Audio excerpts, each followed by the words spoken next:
What's up, fellas? In the second video of the day, we're going to be taking a look at some more Victor Oladipo rumors. I know we've talked about this guy a ton, but these specific rumors kind of encompass the whole thing. Everything we've been talking about with Victor Oladipo for the last 2.5 weeks is all kind of included now in this most recent bit of news we've gotten about him, as we're now 1 day away from the trade deadline, assuming he hasn't been traded by the posting of this video. That would be really unfortunate.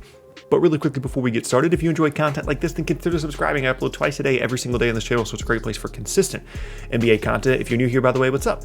My name is Tucker. You can also leave a like rating on the videos as well, and you can check me out at various socials and a Linktree link down in the description below. With those things said, let's talk about Victor Oladipo. So here's the news. There are teams that ordinarily would be interested in trading for Victor Oladipo right now, but they think that the situation in Houston has devolved to the point where they don't need to. It's a Carmelo to the Knicks type situation for two teams mentioned specifically, but I'm sure there are other teams around the league as well that ordinarily, if Victor Oladipo was signed for 2 or 3 more seasons, would be looking to trade for him, but because he's a free agent and they think either they would lose him or they have a really good chance at signing him, they're not making the move. The two teams mentioned specifically here are Miami, who we've talked about before, and the Knicks, interestingly. Both of these teams are looking at this and saying Oladipo, despite his struggles shooting-wise and things like that, is one of the top free agents of the offseason. And those are two teams that have significant cap space in the offseason and have an opportunity that could be really enticing to Oladipo. Miami, heat culture, go with Jimmy Butler, yada, yada, yada. And then the Knicks, being the Knicks, in addition to having a decent roster and a team that's probably a playoff team this year, which probably looks really good right about now to Victor Oladipo. And that mindset makes a ton of sense and speaks to something we're going to get to later in the video, which is the colossal mistake that was including Oladipo in the Harden trade in the first place, which we'll get to later.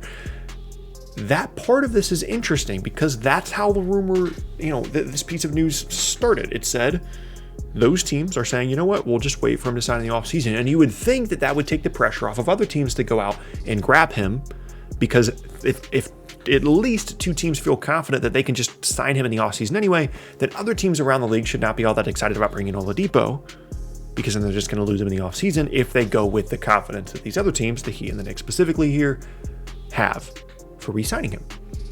But interestingly, that's not where the rumor ends, because the rumor continues and says that other teams are now, as we get closer to Thursday, stepping up with better offers, including young players and picks, in exchange for Oladipo to try and get him and re-sign him, which is in contrast to what we've been hearing leading up to the last couple of days, where it seems like teams have cooled off on Oladipo and they have not wanted to give up anything remotely close to significant assets in exchange for him because A, they thought he was going to leave, B, they don't think he's very good anymore, or both.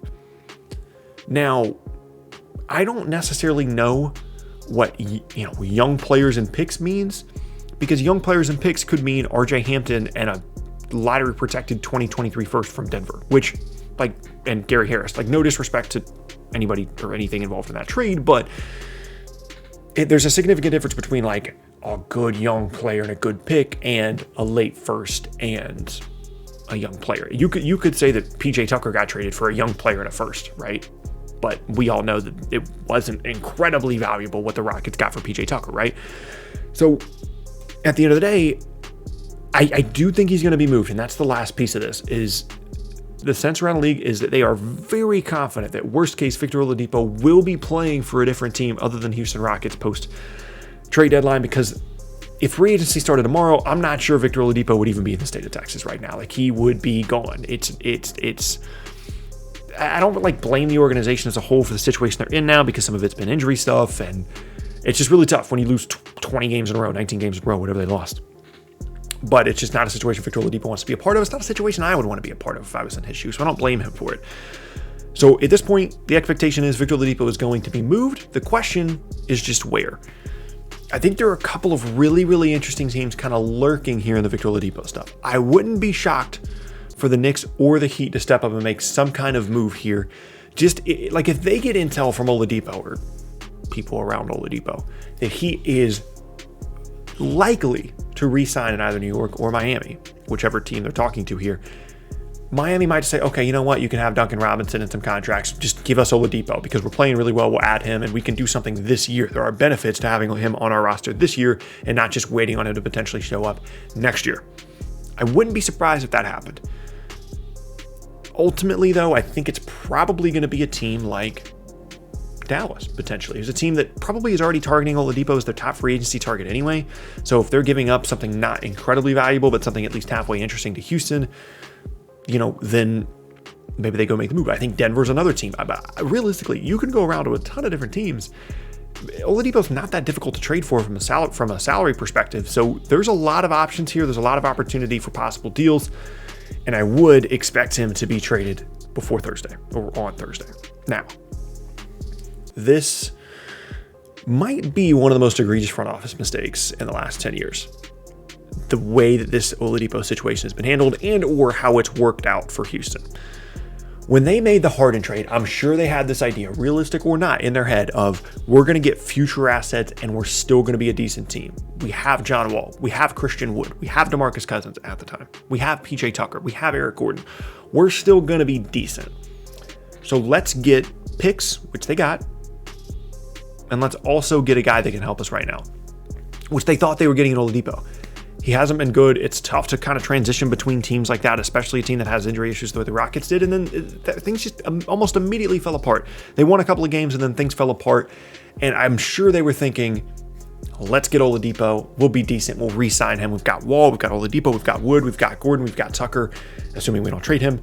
We've got all these picks. And in that thought process is not necessarily flawed. However, they failed to take into account how fragile the value of an impending free agent can be if disaster strikes. Disaster in this case being a 20-game losing streak and a player that does not want to stay at Houston anymore. Because now you get to the trade deadline and Victor Oladipo, a player that previously should have had a significant amount of value and clearly to Houston had a significant amount of value because outside of the picks they got, Oladipo was the centerpiece of the deal, has now turned into a guy that's worth, quote, a young player and a pick. Who knows what that actually ends up being as we get closer to Thursday. So ultimately, the failure here was just not taking Caris LeVert. Caris LeVert was available to the Rockets in the trade. He ended up going to Indiana because they would have rather had Oladipo than Indiana. That whole arm of the trade was separate. It was like Oladipo for LeVert. But the only reason they had LeVert in the first place was because of the Nets trade. So they could have just said, okay, we'll take LeVert, we'll take all these picks, and, we'll still keep the Cleveland part of this where we end up getting an extra pick again from Cleveland as well. They could have done that. And ultimately, I'm almost positive, unless there's a really crazy offer thrown out there, I am almost positive that whatever Houston gets in exchange for Oladipo at the trade deadline is going to be less valuable than Caris LeVert signed for this season and two more, about $16 million a year, a guy that I think Indiana fans are already liking a significant amount. Which is just, it can't be described as anything else other than a failure by the front office. And should they have been able to anticipate the injury issues that lead to a 20-game losing streak? No. But they should have been able to anticipate how fragile the value of an impending free agent that doesn't want to re-sign with your team is. We've had who knows how many examples of this over the last 5 years, right? Normally it's a guy that's been there for a while, but the impending free agent thing still exists, even if a guy just got there. And frankly, they should have known. They should have anticipated that, taken the guy on the longer contract that is worth the contract that he's on and holds his value over time.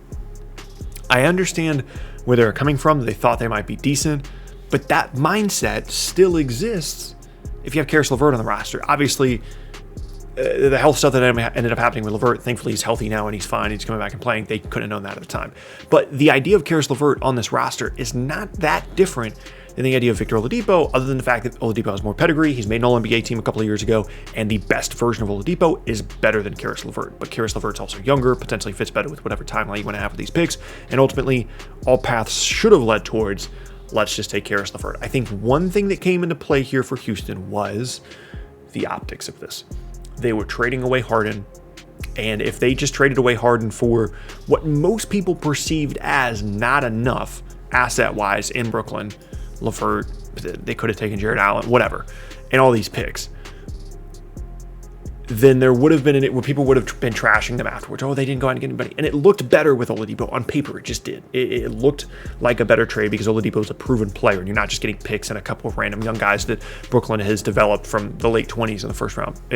So like, I think maybe they fell into that a little bit, but ultimately it became a mistake. But we'll see what happens. Maybe, who knows? Maybe they get multiple picks or an actual good young player.